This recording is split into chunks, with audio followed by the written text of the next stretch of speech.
Guys, Bungie are changing the way that weapon mods work in Shadowkeep, and we're no longer gonna have to consume mods when equipping them to weapons, which is pretty dope, right? If you own a weapon mod, you'll be able to apply it over and over again after October 1st. However, we do need to have those mods in our inventories for this to work, and so I figured we'd go over all of the current mods and how you can get them, and that way you can dismantle what you don't need for materials and secure the mods that you do want for immediate use on any Shadowkeep weapons you get. We'll also touch on some armor mod and prep related stuff worth knowing, so let's get into it. Initially, let's talk about weapon mods. Because of what Bungie are doing with this, the optimal thing to do before Shadowkeep launches is to have one of each weapon mod, or as many of the different mods as you can get, in your inventory. Bungie have told us that any weapon mods in our inventory will be converted to a new reusable mod in Shadowkeep, and then as we know, that can be used on any weapon you like. However, if you don't have a particular mod in your inventory at the time, then you will need to re-earn it in Shadowkeep. And that includes weapons, so if you have surrounded spec on your shotgun for example, it won't be converted to a new mod until it leaves that weapon, and that would require a dismantle because you still can't unslot mods from pieces of gear because of that new system.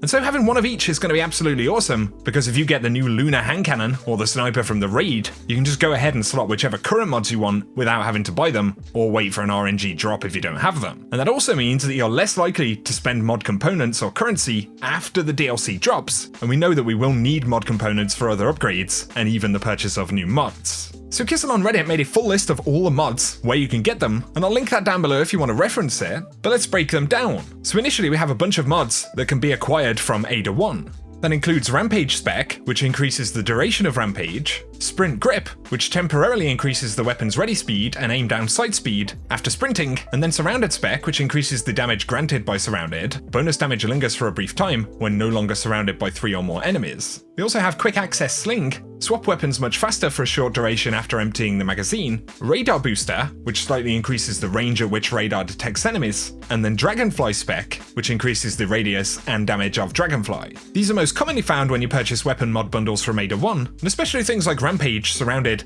and Dragonfly Spec are really good perks on certain weapons. There is the unique Taken Spec mod, which comes from Last Wish raid chests, and this increases damage against Taken enemies by 10%, but then the rest of the mods pretty much are going to come from Banshee, so we have Backup Mag, which increases the magazine size of course, Boss Spec, which increases damage against bosses and vehicles by 7.5%, certainly one that you want to have in reserve, especially if you want to go into the raid and things like that in the first week, Counterbalance Stock, which reduces recoil deviation for weapons, Freehand Grip, which increases the accuracy and ready speed when firing from the hip. We have both Major and Minor Spec, and they increase your damage against powerful enemies or rank and file enemies by 7.5%. Targeting Adjuster for better target acquisition, Radar Tuner, where radar immediately returns when you stop aiming down sights, and Icarus Grip for increased accuracy while airborne. That's the full list of available weapon mods right now that you can collect, and if you can keep one of each of these mods until October 1st in your inventory, once again, you'll then have them unlocked permanently without having to grind for old stuff, and that's really nice if you want to focus on the new content. Do remember though, it won't be worth keeping more than one of these at a time, unless you plan to slot them on any current weapons, so any extra mods that you have are probably best to be dismantled for those mod components that we'll need in the DLC. So I hope that has been a useful tip for you guys, and once again credit to Kissel for putting that list together.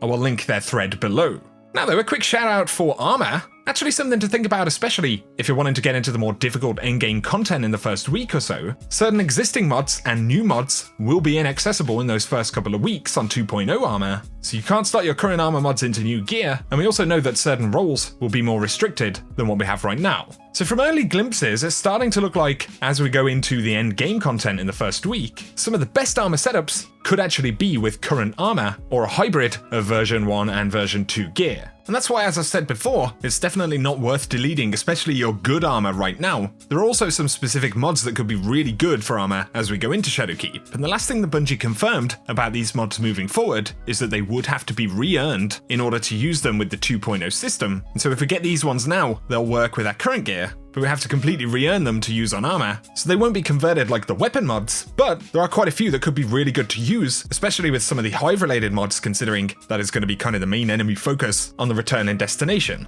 Things like Hive Barrier, receiving hive damage gives a 20% reduction in damage for 10 seconds, and a 20% reduction is definitely pretty solid. The mod's abilities cannot be stacked, and so you could have a full 2.0 set of armor, but use one piece that has this mod on, right? It could be pretty good. We also have Hive Armaments, where defeating a hive enemy with a grenade has a chance to grant heavy ammo to reserves, and any of these hive mods that were introduced in Season of Opulence can be found across Menagerie. and the Crown of Sorrow raid when you get drops. So especially with the Menagerie loot buff right now, could be a good time to farm, but we also have Hive Repurposing, where destroying a Hive shield refreshes your grenade ability, and Hive Invigoration, where defeating a challenging Hive enemy refreshes your class ability, but there are also the Taken and Fallen equivalents of these, so don't forget about those. There are resist mods that drop on Reckoning armor drops, so if you're farming that right now, it could be worth picking some of these up. Minor Resist will reduce how much damage you take from red bars, Major Resist reduces the damage from yellow bars, and then Boss Resist is for named bosses, and it even works for vehicles as well. I actually haven't used these all too much in the raids myself. More specifically, I used a lot of them when I was doing the Gambit stuff for Reckoner. But between the mods and stats and godroll perks that we have on armor right now, I 100% think that keeping as many well-rolled armor pieces, and 1.0 pieces specifically that allow you to slot these mods in, yeah, I think it has the potential to be very useful. But I'm sure in the end, once we've unlocked our way into the new endgame, had variants of mods, affinities, and time with the artifact and all of that, we'll get used to our new kind of peak power with the new elements in there as well. But for today, I just wanted to break that stuff down, a couple of final prep related things for the updated mods and armor 2.0, so I hope they have been useful. And guys, if you're new around here and you want to see more Destiny content,